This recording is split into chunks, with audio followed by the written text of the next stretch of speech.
어, 기업 가치가 재무 구조와 좀 무관하다는 것은 좀 무슨 의미가 있을까요? 예.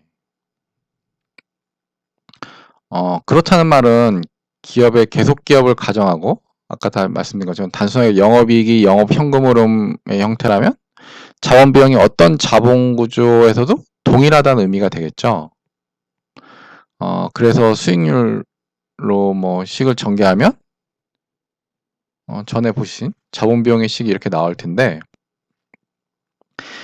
이때 자본 비용 중에 자기 자본 비용, 예, 요 부분으로 좀 식을 재구성하면 이렇게 바뀌겠죠, 그죠? 요거 돌리고 돌려 나오면, 예, 요 부분만 가지고 자기 자본 비용으로 돌린 겁니다. 예. 어, 그냥 쉽게 뭐 요거의 역수를 곱한 후에 좀 옮기면 되는 거죠, 그죠? 간단하게. 예, 혹시 오타가 있으면 알려주세요. 이 부채와 자기 자본 그리고 가중평균 자본 비용의 관계를 좀 도식화해 보도록 하겠습니다. 부채 비율이랑 자본 비용에 대한 거죠. 예. 부채 자원 비용이 좀 일정하다는 상황에서 WACC도 자본 구조와 관계없이 일정하죠. 그죠? 예. 요시 그대로 일정하게 되죠. 예. 그러다 보니까 세금도 없고 거래 비용도 없고 대출과 예금의 이자를 기업이나 뭐 투자자 모두 같다면 자기 자본 비용은 부채 비율이 높아짐에 따라서 자연스럽게 상승하게 되겠죠. 예. 뭐 간단하게 얘기하면 레버리지를 쓰면 쓸수록 주식 투자자의 원금과 수익을 증가시킨다는 거겠죠. 그죠? 예. 위험과 수익을 증가시킨다는 거겠죠. 하지만 여기서 부채 비율이 좀 높아져서 부도 위험이 증가한다면 부채 자원 비용도 올라갈 것이고 그에 맞춰 자기 자본 비용도 감소한 형태가 되는 거죠. 하지만 여기서 기업의 현금 흐름이 영구 현금이라 가정이기 때문에 부채 자원 비용이 증가하지 않을 것이라고 해도 문제가 없게 됩니다. 뭐 영구 현금이 아니라 계속 리스크 올라간다면 사실 KB는 부채 비율 올라가는 어느 순간까지는 부채에 대한 그 효과가 좋기 때문에 떨어지다가 어느 순간에는 올라가겠죠. 하지만 이제 영구현금으로 가정했기 때문에 이게 선형이 됩니다. 해도 뭐 선형이 된다보다 선형을 해도 별 무리가 없다는 거죠. 예.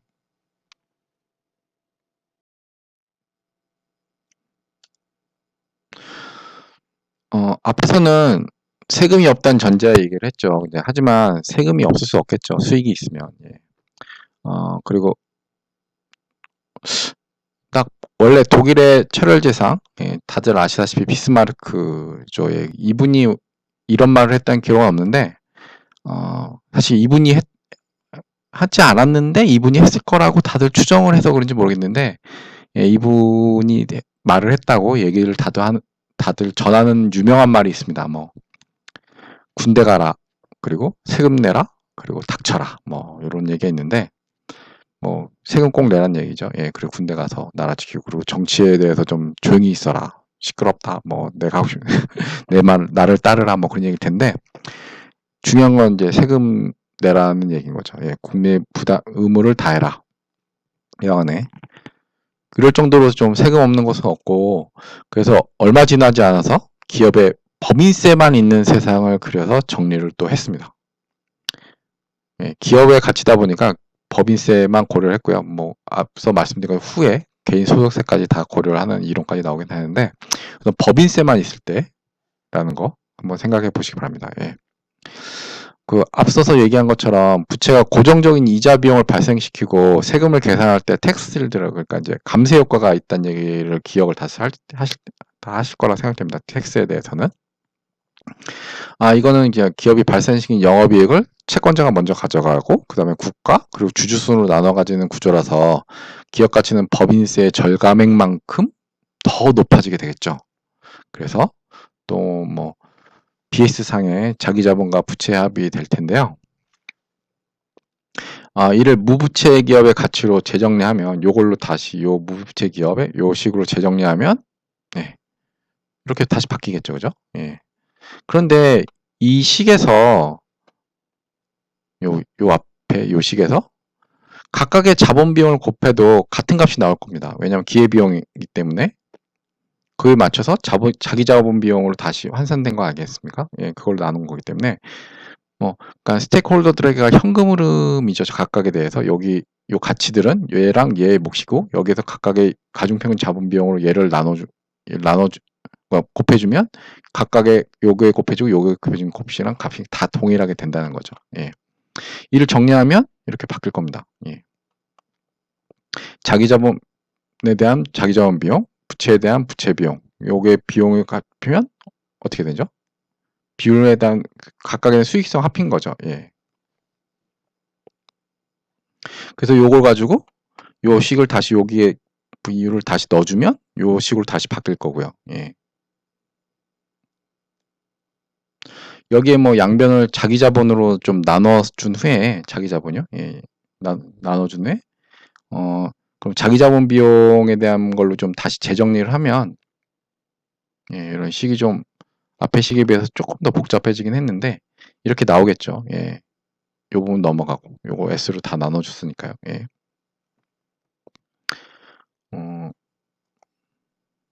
그래서 뭐 앞서 나왔던 거 세금이 없을 때는 어떻게 되는지 세금이 없을 때랑 비교를 해보면 뭐 이렇게 나올 것 같습니다.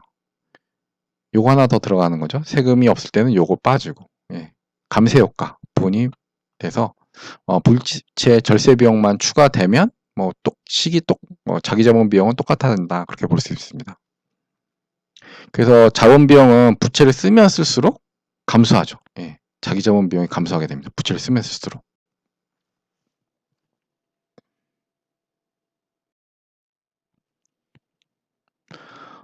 법인세를 고려했을 때 자본 비용을 도식화해 보면 부채 자본 비용을 뭐 고정시켜 놓은 상황에서 예. 가중평균 자본 비용은 점차 줄어들게 되겠죠. 예. 이는 기존에 뭐 세금이 없을 때 자본 비용 선이 이렇게 됐다고 그러면 세금에 따라서 자기 자본 비용이 이렇게 아래로 이동한 것이라고 이해할 수 있을 것 같습니다.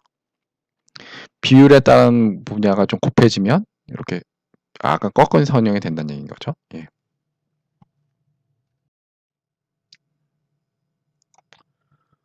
그럼 앞에 예시를 바탕으로 투자자에 대한 현금 흐름을 한번 보도록 하겠습니다. 뭐 현금 흐름이 투자자 입장에서 내가 부채로 하나 자본으로 투자하나 그걸 두 가지 조합해서 홈메이드 레버리지 하게 되면 그 레버리지 어떤 상황에 있어도 그걸 다 맞춰줄 수 있게 되잖아요. 그러다 보니까 투자자에 대한 현금 흐름을 한번 보면 어떤 식의 변화가 왔는지 법인세만 있을 때를 법인세 없을 때랑 비교해서 보면 법인세만 있을 때를 놓고 무부채 기업과 부채 기업 사이에 구분을 해보면 되겠죠. 예. 우선 무부채 기업의 경우에는 영업이익에서 채권자가 빠지는 금액이 없죠. 부채가 없다 보니까 이자가 없습니다. 예. 그 뭐 세금을 제하면 세금 뭐 35%라고 했을 때 세금 제하게 되면 주주한테 가는 건 금액이 동일하죠. 그리고 뭐 투자자가 주주밖에 없기 때문에 여기도 또 동일하게 됩니다. 그대로 상황에만 그대로 되고 그 EBIT에서 요 세금 효과 부분이 없죠. 그냥 없기 때문에 이 내용도 그대로 갑니다. 뭐 부채는 0이기 때문에 없어지는 거고, 예, 그죠? 세금 효과가 전혀 없을 때 이렇게 됩니다. 그럼 부채를 쓰는 경우에는 어떻게 될까요? 예, 좀 다른 양상을 볼 거라고 예상이 되시죠? 예. 먼저 채권으로 투자한 사람들에게 먼저 이렇게 이자가 가겠죠, 그죠? 채권 투자 부분에 이자가 갑니다. 예. 그 후에 세금을 공제하죠. 예, 세금 나오고 그렇게 되면 나머지가 주주한테 가는 이익이 됩니다. 예. 그래서 투자자는 딱 봤을 때 여기서 말하는 투자자라는 거는 채권 투자자랑 주식 투자자 둘이 있을 테니까 요 둘의 합이죠. 요거랑 요 부분이랑 요 부분의 합인 거죠. 그래서 요 부분이랑 요 부분 합이니까 이렇게 나오고 요 부분이랑 요 부분 합이니까 이렇게 나오고 요 부분이랑 이렇게 나옵니다. 요 각각을 비교해 보면 투자자한테 세금을 어떤 상황에서라도 더 높게 나옵니다. 부채를 쓰기 때문에 세금만 있기 때문에 예, 법인세만 있기 때문에 그렇게 되는 거죠. 그리고 투자자에게 가는 현금 흐름은 이렇게 이자랑 주식 투자에 가는 현금 흐름의 합인데 하지만 이 영업이익 EBIT에서 바로 구할 수 있게 됩니다. 영업이익에서 세금 효과를 뺀 만큼을 더해준 다음에 거기다가 세금 효과만큼 더해주면 되는 거죠. 예, EBIT에서. 예, EBIT에서 세금을 제한 거. 뭐죠? 예, 세금 효과만큼은 EBIT 놓고 점점 늘어나죠. 예, 그래서 가면 요 금액과 요 금액이 같답니다. 계산시. 예. 이 감세 효과죠, 그죠? 예. 다시 말해서 영업이익에서 세금을 제외하고 그 세금 중에 감세 효과 부분만큼을 더해주면 되는 거죠. 예, 이 둘이 주주랑 채권자가 먹어야 되는 몫인 거죠. 예. 그러니까 뭐 다시 말하면 법인세만 있는 경우 MM 이론에서 상정한 환경에서 법인세만 있는 경우에는 부채를 쓰면 쓸수록 기업의 가치가 올라갑니다. 예. 어떤 상황에서도 올라가죠. 예.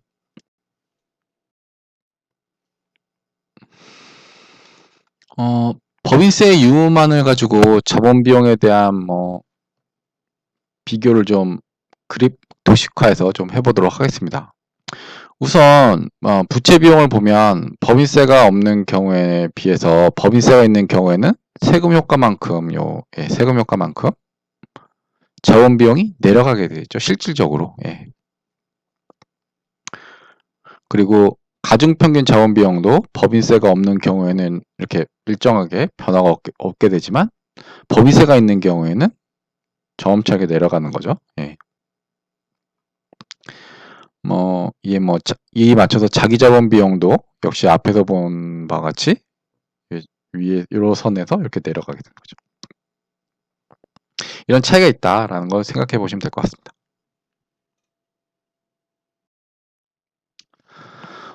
앞에 본 바와 같이 요인을 좀 하나씩 변화해 가면서 현실의 자기 자본 구조 결정에 미친 요인들을 좀 적용해 가면서 점차 최적 자본 구조를 찾아가게 되는데요. 법인세만 고려했을 때는 부채 비율이 높을수록 기업 가치가 높게 나오죠. 하지만 현실적으로 부채를 쓰는 데는 좀 한계가 있지 않습니까? 예를 들어서 부채 비율의 증가로 기업이 공경에 처하는 비용이 늘어날 수 있습니다. 앞에서는 영업현금으로 영구현금으로 좀 일정하기 때문에 부채 비율은 일정하게 고정할 수 있다라고 해도 문제가 안 됐지만 실제는 좀 그렇지 못하죠. 예.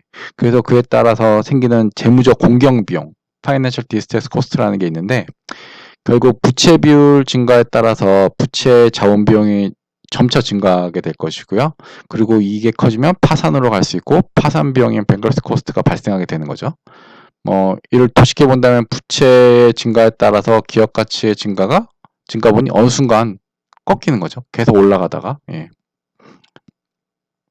앞서 보신 그래프에서 자본 비용이 WACC가 이렇게 내려가는데 계속 내려감에 맞춰서 당연히 그 역수로 올라갈 테니 기업 가치 이렇게 올라갈 겁니다. 하지만 어느 순간 이게 올라갈 테니까 WACC가 이렇게 올라갈 테니까 자연스럽게 기업 가치도 선형 올라가다가 떨어질 거고 어느 정도에 떨어질 거다. 그러면 최고의 가치가 되는 데가 언젠가 있을 거고 거기에 맞춘 부채 비율이 얼마인지 알 수 있게 될 거다라고 생각을 할 수 있죠.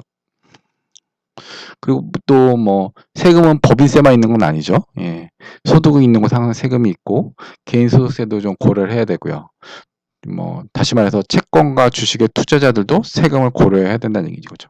하지만 주식의 배당에 대해서는 소득세는 또 기업에서 일부 세금을 공제하고 그 다음에 배당을 받았기 때문에 거기 배당에 또 세금을 내면 같은 수익에서 2번 세금을 낸다 해서 이중과세 문제, 더블 텍테이션 문제가 또 제기될 정도로 복잡한 논쟁이 좀 필요한 분야이기도 합니다. 우리나라에서는 얼마 이상의 대주주만 배당을 받을 때는 더블 텍테이션 예외 해가지고 세금 또 내라고 하고 있고 일반인들은 안 내는 경우도 안 내는 경우도 있는 것 같아요. 예. 안 내는 것 같기도 하고요. 예.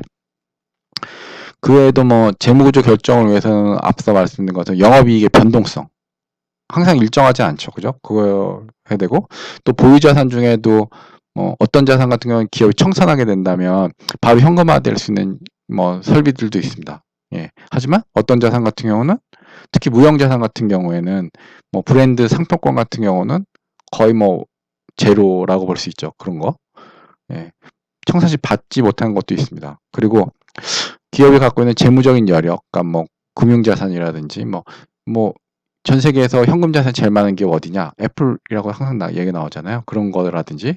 그리고 국가의 금융제도, 그러니까 어떤 곳에서는 신뢰성이 높은 시스템을 구성하고 있는 사회도 있고, 어디서는 안 그런 데도 있죠. 그러면 국가의 금융제도가 신뢰성이 높다면 사람들은 굳이 내가 현금을 보유할 필요 없고 기업을 통해 가지고 아니 금융제도를 통해 가지고 조달을 할 수 있게 되기 때문에 거기에 대해서 신용도가 명확하게 관리된다면 그 안정적인 금융제도가 있다면 그 금융제도를 활용할 테니까 재무구조도 바뀔 수 있게 됩니다. 이런 것까지 뭐 다 살펴야 된다는 얘기를 하고요. 그 외에 다른 요인들도 더 많이 있습니다. 영화는 그러면서 점점 이제 재무 구조에 대한 내용은 최적화돼 가고 있지만 아직은 거기에 대해 최적화된 포인트가 있다 없다에 대해서는 아직 얘기를 못 하고 있다.